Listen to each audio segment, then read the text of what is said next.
Hi everyone. Happy full moon eclipse. Happy supermoon. Happy full moon in Sagittarius. Happy Sagadawa. Happy Buddha's birthday.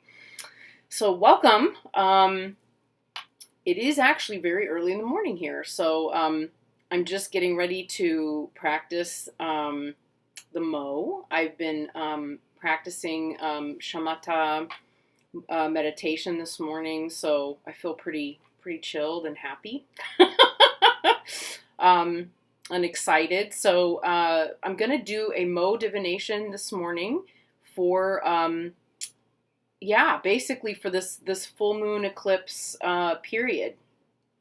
It could be, the effect of which could last us a significant amount of time. Up to 6 months. So just to get a sense of what those conditions are or are likely to be, over the course of the next 6 months, we're gonna look at the Mo. So we're gonna ask it. So I will admit I have not yet done my my anointing practice yet this morning, which is unusual because of when I anoint candles. That's usually when I do it.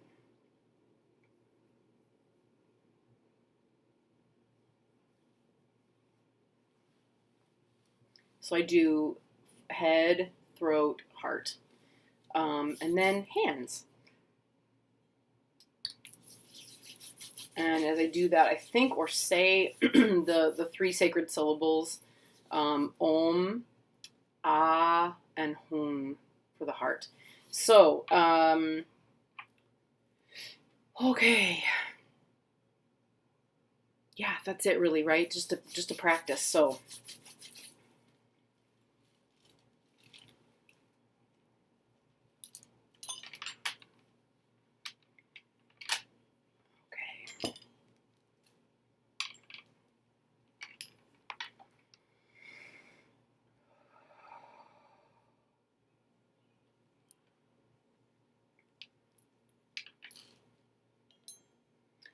Om Arapatsana Di, Om Arapatsana Di, Om Arapatsana Di, Om Arapatsana Di, Om Arapatsana Di.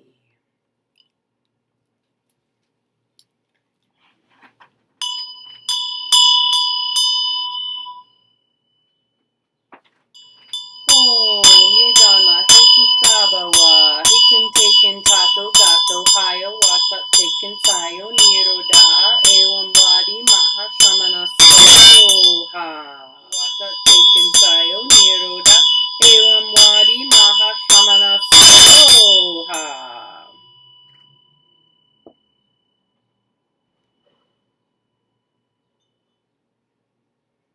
I can't believe Trinley did not leave the windowsill.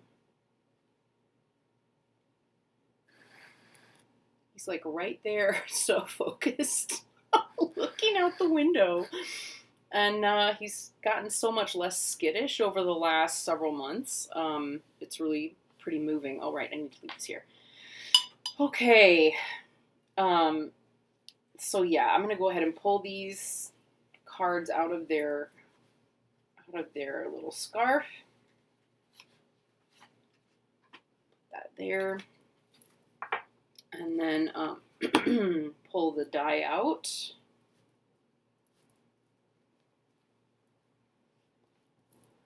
Okay.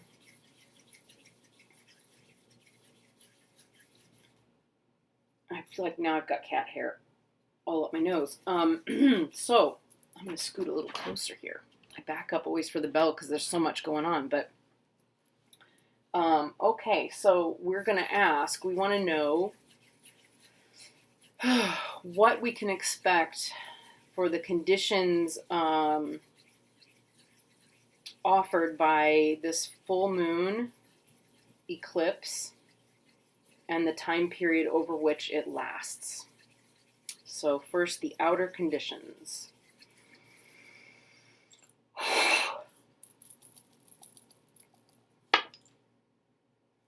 Interesting. Okay, so the first syllable we have is na, one that we probably haven't had yet. So kind of a new one there.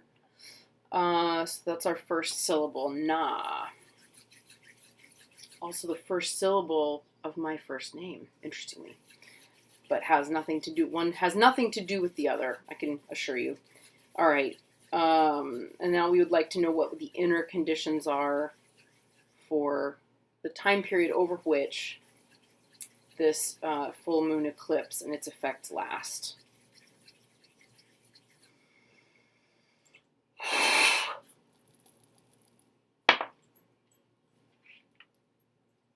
Na-tsa.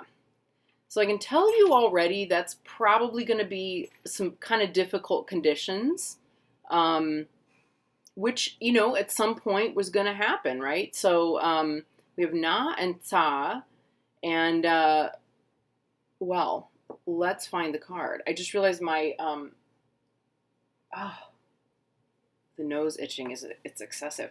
My notebook is in the other room, so I may have to ditch out and get it real quick, but for the time being, okay, well, it's not the worst, not the greatest. I was thinking, like, yeah, there's a predominant factor of like air against earth here. So if you can see the wind blowing against that mountain, we have the natsa is the scattered mountain of sand. So the results of your aims are spoiled and thrown about just as dust is scattered by the wind. So that's just keeping in mind, right? These are the overall prevailing conditions for the time period over which the effects of this full moon eclipse are lasting. Okay. So it's the general conditions. It's not necessarily the personal conditions. It's also not necessarily, you know, it's what we're going to have, you know, overall. It will change week to week, day to day. You know, this is very much the nature of, you know, of Tibetan cosmology and astrology, is that, you know, the conditions are always changing. There are specific conditions for times of day. You know, they can change up to 4 times a day, because even the time of day shifts the entire energy of a day, right? It changes throughout. So we're looking at a very general, you know, picture of things. So in terms of, we could say in terms of like social change, you know, yeah, possibly, you know, where, I mean, this could apply to all kinds of things. I'm just thinking like what's going on right now and how could we see that, you know, looking over the next, up to 6 months, right? You know, we could be looking at like efforts towards vaccination kind of not really being completely effective at stopping the virus overall because of variants arising in different parts of the world where there isn't much vaccination, and having that come into areas of the world where there has been and not, you know, find that it's not effective against, you know, against coronavirus, for example, right? So that would be an example of some efforts put in whereby, you know, it just doesn't have much effect, right? Given how many anti-vaxxers I've come into contact with in the last couple of months, it would not be shocking to me for that to be the case. Equally, I've come into contact with a lot of people who are vaccinated, and most of us are still masking, right? We're still kind of going out and not fully trusting. That may be warranted. May also be that a lot of efforts towards rebuilding things the way that they were previously are things that are not going to be successful in the long run, because we need to rethink the way that we're structuring the world and structuring society. You know, it's different. We can't just pick up and go back to the way things were. We're all different, right? I'm different. You yeah, I've only realized recently, like, just I think it was just looking through some video, like old videos and stuff, like, wow, I've really, like, my whole way of doing things and being and even thinking and so forth has completely shifted drastically in some respect over the last year, because it's been a really long year, right, for all of us. So, we can expect that attempts at putting things back together the way they were, not going to work, right? I do want to go get that notebook, so I will be right back. Okay, so got the notebook here. Very interesting stuff. So Na is, which we can see here. Oh, whoops. Na is the first syllable with the squiggle. That kind of drops off. So Na is, it's Vajra. Okay, this is a Vajra, right? Vajras represent lightning. They represent awakening. The Vajra family in Buddhism, which is something I don't talk about families and stuff. I need to probably do a video about that. But the Vajra family is blue. It's represented by, like, this color. And so, like, the medicine Buddha is part of the Vajra family. That's the one that's about transforming anger into mirror-like wisdom. Okay, so Na is part of that wisdom family. They're all wisdom families, by the way, but it's that particular wisdom family. It's the wisdom of transforming anger into mirror-like wisdom. It's that type of wisdom. So seeing things very clearly, it's clarity. In this particular system, it is ruled by the element of earth. So that's what the earth is as an outer here, right? So you can see how the wind is working against, whatever is on the outside.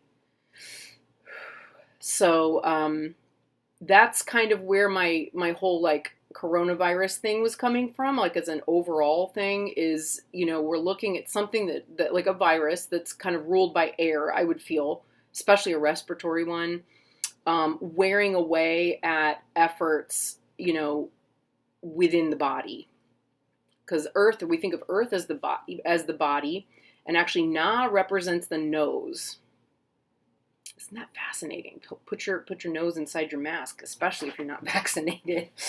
You don't want to be snorting that in, right? Rules the sense of smell. So as an outer quality, that's what we're looking at. So we're looking at a situation whereby, like, the air inside of our bodies is almost what wears away at the body itself, in this particular analogy when speaking about health, right? Or about speaking specifically about the virus. So yeah, I mean, we could also say that it's efforts toward, like what I was saying about rebuilding stuff, right? So efforts at rebuilding, physical structures, society, things that are earth. It could also be like the stock market, the way that we work with energy, easily could be about energy, right? Building structures. Here we've got, this wrong side. We've got built structures and natural structures, which get worn away at, and kind of frittered away because they're not what's necessary, or they're not working with what's needed. The energy of what we're dealing with right now is asking for big change. It's wearing away at old structures. And Tsa is the that's the inner, that's the air, that's the wind that we're looking at. Comes from the green karma family. So where you see, like, back behind me, like that bright kind of Kelly green look, that is the karma family and is ruled by air. And where Tsa is involved, there's always a lot of exuberance. It's, the way that it tends to be framed within this system is that it's for activities of violence or destruction, right? Um, it's also the airs of the body, including the breath and any air diseases. So where tsa arises, we can, where there's health concerns, depending on what's there, like if it's tsa ah, it would be like the airs around us are open and free, right? Like it would be very positive. I think that's the white parasol, maybe even. It would be very positive. Where we're seeing it here, where air and earth are concerned, it tends not to work very well in this combination. What else do we need to see here? Activities of violence or destruction. So it's air used. It's weaponizing the element of air in this case. So let's see what the book says as well. And remembering that, like, this is kind of why I didn't go to the book straight away, because we're looking at the overall tenor of things, and we don't necessarily have a specific thing that we're looking at, right? Let's see. Yeah, this sign of this divination is known from the speech of the mind-stealing spirits, the messengers of the demon Mara, who dwell in the northeast, who said, the golden house is gradually leveled into dust. Yeah. House of gold is gradually leveled into dust. So that's also potentially structures of, I'm seeing societal structures. There's a lot of societal structures that are about to be shifted, okay? Where friends and wealth are concerned, it says nothing new will arise, and previously accumulated possessions will greatly diminish. So like what I was saying about like stock markets and investments and things, we may see, it's not a permanent situation, right? We may see an overall trend, towards things kind of shifting and not being quite as prosperous. Everything's been kind of going up. It may be that starts to take a bit of a shift, right? Or not be as consistent. Or that stuff, gained and earned over the last 6 months, say, is starting to not be as good. Maybe the arising of new, I don't see it. I don't see it like really going in any other direction for a while. Okay. What else do we have? Enemies. So where there's conflict, we could also say, since your prosperity will suddenly be harmed by enemies, you must perform suppressing rituals.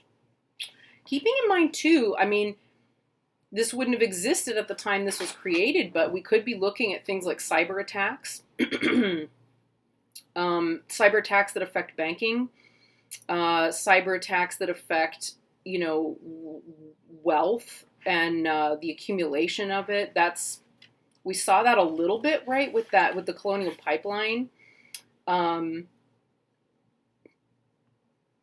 Guests, you will be happy to see them, but the news they bring will cause repentance and sorrow.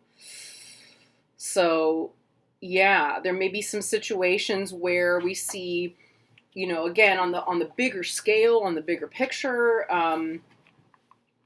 we may see like foreign leaders meeting together and having it not go well, or having foreign leaders bring difficult things to one another, where people have to own up to their past mistakes and difficulties, right? So that may also be part of it. This is fascinating. So it says about illness, it doesn't appear to be an illness that causes great harm. This slight illness can be cured through religious rituals. Suffice it to say, over the last almost 6 weeks that I've been working with the doc, again, a lot of things in my perception have shifted. And come to understand experientially that I've heard this said before, and of course we wouldn't have witch doctors and shamans if it were not part of our ancestral understanding of the way that things work, right? But there is a spiritual or an energetic component to disease. And if you work within a belief system whereby, the disease and pestilence comes from evil spirits, you can work with the evil spirits to cure it, right, on behalf of an entire town or an entire city. That used to be the role of a chudpa, or someone practicing chud, would be to go into places where there was disease and pestilence and practice in order to appease the spirits of that disease and help it move onward, right, by feeding it. So that it doesn't need to feed on the population of that city. And the only way to do that is through compassionate offering. That's just, I don't know where I came. Anyway, it's interesting to me that this is what's mentioned here.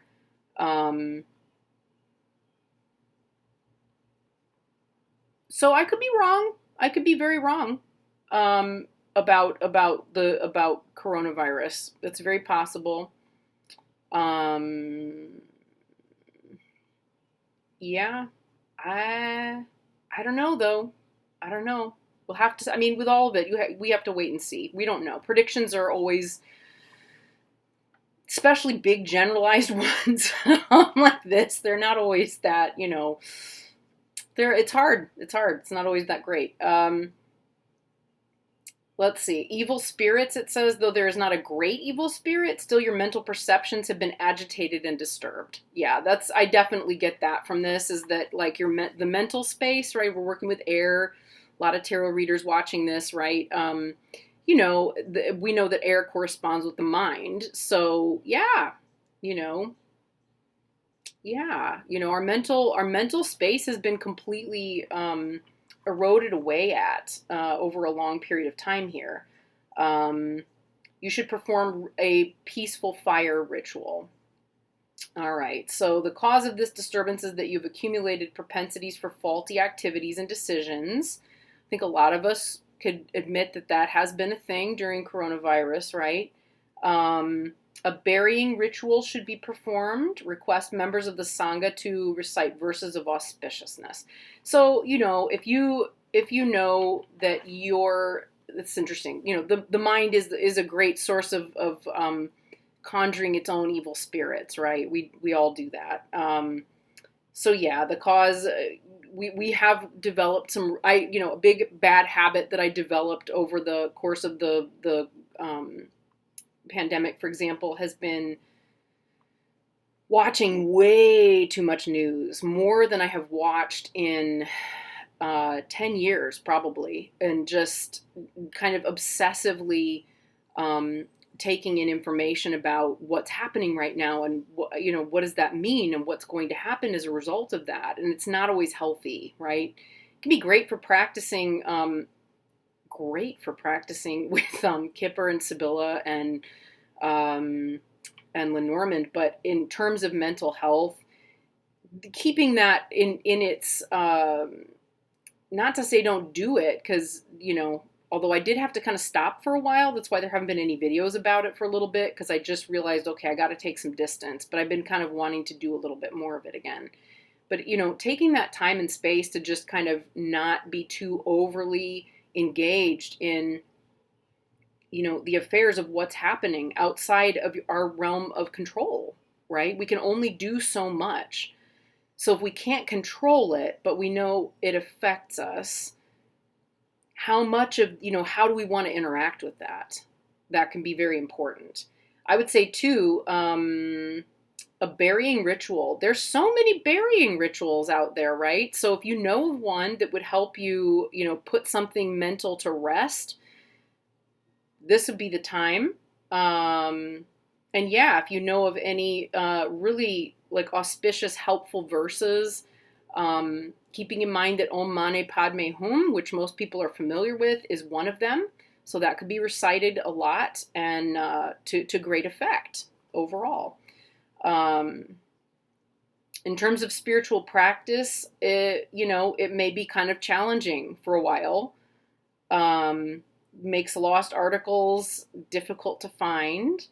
Tasks will be difficult to accomplish. And in terms of all remaining matters, it says there will be no meaningful result of your activities. However, works involving destruction will be successful. So, maybe we're moving. This is the Tower a little bit, right? For tarot readers, this is a little bit like the Tower. So we may be moving into a period of time. We'll see with the tarot reading, which I'm going to do next, but we may be looking at a period of time where there is just a need to tear down old structures and rebuild. Yeah, let's see. Okay, here we go. As this prediction is unfavorable, you should recite the Ratnakuta Sutra, the Mangala Sutra, and prayers to Guru Padmasambhava many times, and build a golden bridge. It is also beneficial to perform a burying ritual, again, and have scriptures written with gold lettering.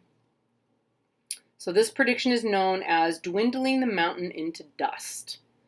Well, if that is in fact the case, then I really hope some of the mountains that we've created that are unhelpful can be dwindled into dust. Some of them really need to be. So, yeah. We'll see how this plays out, won't we? We'll see how this plays out. What else did I want to say about it? I will look up. I'm not familiar. I am familiar with the Mangala Sutra. I am not familiar with the Ratnakuta Sutra. Most of these are available online, but I will go ahead and look them up and put the links below. So if there's something that you are interested in looking up or looking at, you'll have the ability to access that. So there we are. All right. So with that knowledge, may we go into the future, forewarned, forearmed, etc., and make the best of it, make the most of it.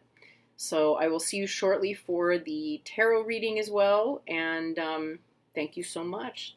Take care. Bye.